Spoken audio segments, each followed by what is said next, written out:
Welcome to the kickoff of the 2020 Stewardship Campaign, Walking in Faith. Last year, our campaign, Vision 2020, was designed to inspire clarity and sight.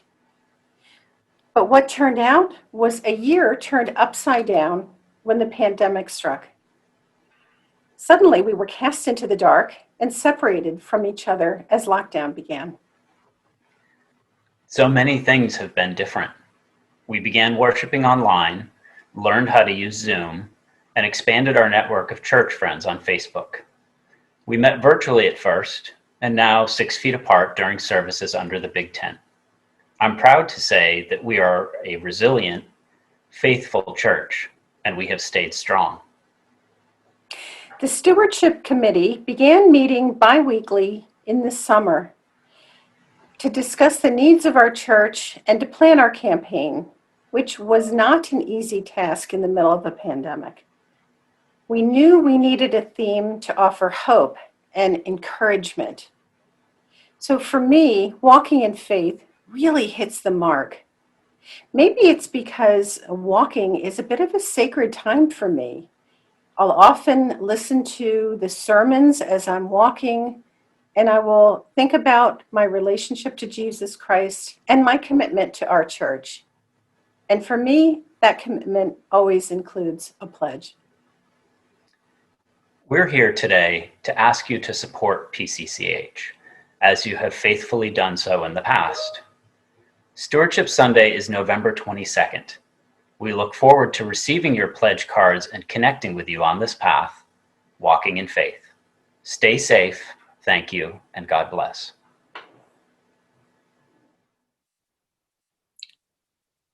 So I was raised in the Catholic Church, and our family didn't do annual giving. It wasn't something that our family did, and it wasn't something I really learned about until I joined the Presbyterian Church at Chestnut Hill.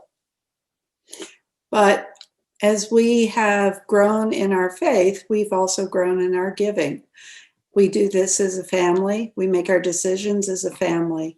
And particularly in this time of COVID-19, where we can't see our church family live very often, it's all the more important that we support our church in as many ways as possible so we can build our relationship and maintain our relationship with each other.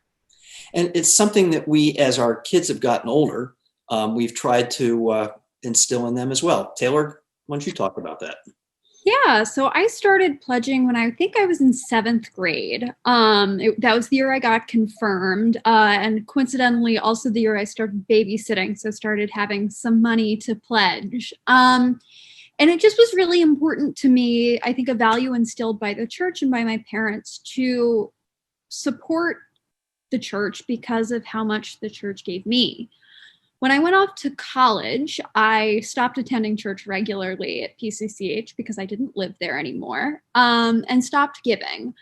But in this time of COVID-19, I have been so fortunate and so grateful to be able to be a part of the church community online from Virginia, where I live now. It's just been such a gift to be able to go to Theology on Tap on Zoom, watch services. And so because of that, because of my renewed activity with the church, it's been a really, really heartwarming decision for me to go back to pledging, because I'm back a part of the church family every week now, even if we're all apart. Right. So as Rebecca said, as we get into this stewardship season, we certainly hope now more than ever that you'll consider your pledge to the church and increase it if you can. And if you have kids at home who maybe have some babysitting money, encourage them to give too. Thank you. Thank you. I'm Laurie Menyo with the PCCH Stewardship Committee, and I'm here today with Kristin and John Lawton, longtime members of our church. And it's really great to see both of you. Kristin, I've had the pleasure of serving on session with you for many years. And John, I think you've been a member of our church probably for most of your life. Can you both talk briefly about your family and your connections to PCCH? Sure, Laurie. Thanks so much for having us today. We appreciate it. Yeah, I've been coming to PCCH since basically I was born. My parents and my grandparents were actually married there. My father was very involved in the music program and also served on session for many years when he was alive. I was baptized at the church. I went through the Sunday school at the church. And like most people, when I went off to college, took a little hiatus. I spent a little bit of time in the Army, so I wasn't involved in church then. But when I came back to the area, and then Chris and I got married in 1997 and had kids and really got involved significantly, with the church at that point. For me, I've served on session for, I think, 6 years. I was a deacon really early on. And I've served as the endowment chair since 2000. So, been really involved, since 2000 with the finances of the church. So I joined the church in 1997, and my first stint, I was a deacon in the church. I served on session with Laurie for 6 years, and while there, I was the nominating chair. And now I've come full circle and I'm a deacon again. I've also participated with the hospitality committee, and I've also chaired the church bazaar a zillion years ago, it seems like. We also have raised 2 daughters at the church that were born, baptized, and confirmed at the church. And they are affectionately known as the Donut Girls because they are on the photo gallery wall downstairs when you walk in, and also in the church office. Wow, you two really have been remarkable, and we value having you in our church for sure. But now that it's stewardship time, we need to talk a little bit about what it takes to be a good steward of our church and how your connections on the committees and raising your children through the church programs, how has all that kind of mattered to you in this stewardship themed campaign, Walk of Faith, and how you approach pledging? So each year our faith grows and changes from getting married to baptizing and confirming children and even raising children. We've also dealt with different types of faith tests with national and local tragedies, lots of milestones, lots of happy things, celebrations and fellowship, but also illness and death. And our faith has definitely changed and evolved. But one thing that has remained consistent is our commitment to donate and increase our pledge to the church. It's crazy when you think about it. I mean, the financial health of the church is really, extremely important to me and my family. It's the main reason I got involved in the endowment committee back in 2000. And, it's the reason I continue to serve on that committee. I've been so impressed with the work of the stewardship committee over the last 10 years. Back a number of years ago, we really had very few large donors that supported the church. And really what the stewardship committee has done is really spread out those donations to many different families.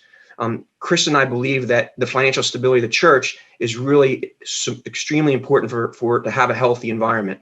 And really none of this happens without having a strong stewardship campaign. And that's why we are 100%, committed to increase our commitment to the church every year and make sure that we've got a strong financial being at the church.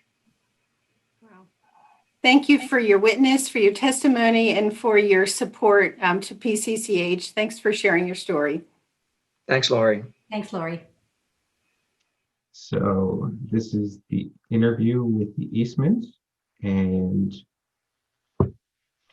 so my name is Trish, and we're here with Sarah and Matt Eastman. Thanks so much for joining us.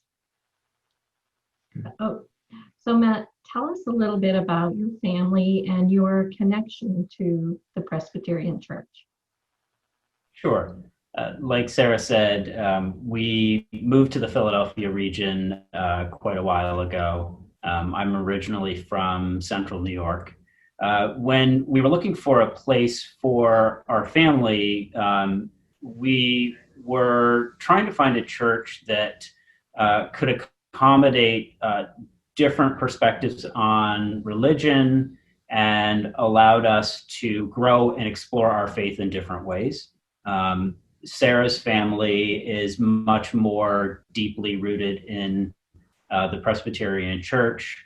I come from a family that is not as deeply rooted in faith. And so it's been a a really great place to bring us together and allow those different perspectives some room to grow. Great. We're obviously in the heart of our 2020 stewardship season. How do your connections help you to be good stewards at PCCH?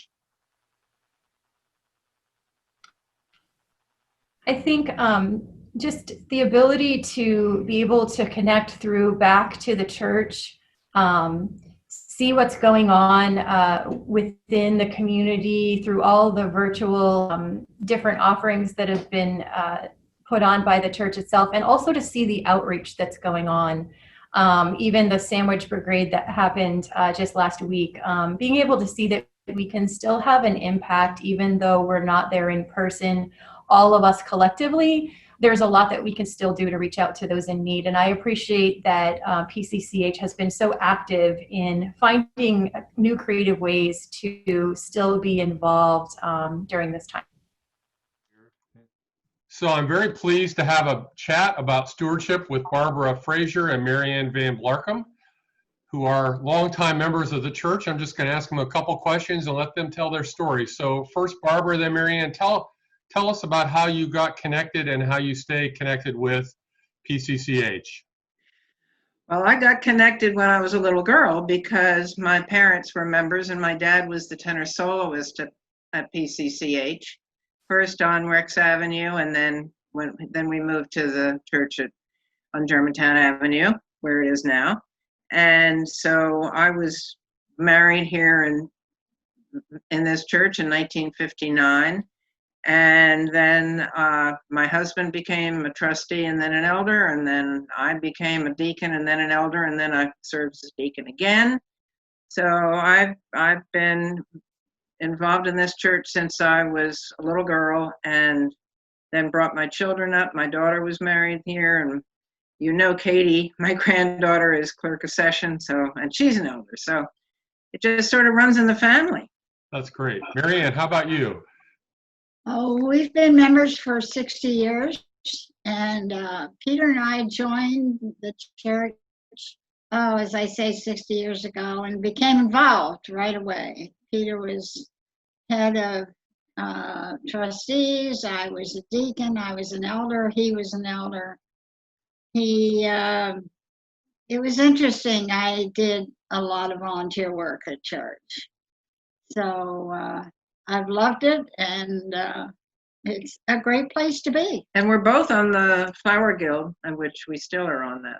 That's great. Right. So maybe talk a little bit about how the church, what the church has meant to you, and maybe go ahead and talk a little bit about stewardship and your commitment to stewardship. Barbara, you're first. Okay, well, stewardship has always been very, very important to me.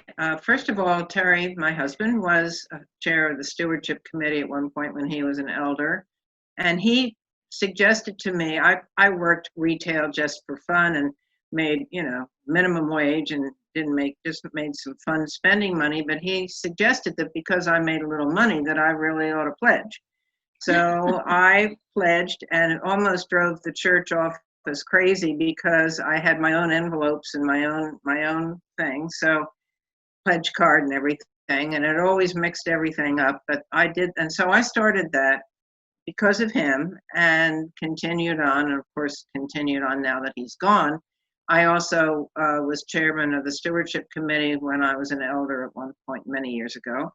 So it's stewardship. I mean, this is just what you do. I mean, this is how you support your church and keep the programs running and the mission running and the church running. And without pledging, even if it doesn't matter how much anybody pledges, as long as everybody pledges, that's the key. It's the percentage of participation, not the amount of money. Although the amount of money is a very nice thing. Marianne, how about you? Oh gosh, John, how can I repeat after Barbara? Easily. But we've just been involved so much. And in fact, the columbarium was started when Peter was an elder. And I don't know, I'm on the flower committee, and which is so important here. I'm on the prayer committee too, which I find very important. And just every little bit that you give to the church is so important. And all the clergy we have. Oh my goodness. Thank you. From the bottom of my heart. Thank you. Great. Well, this has been terrific. Thanks. This is brief, but a great conversation. And I, for one, am really grateful for the generations that you both represent in the life of the church, and blessings to you. Thank you. Thank you, John. Thank you, John. All right. Take care.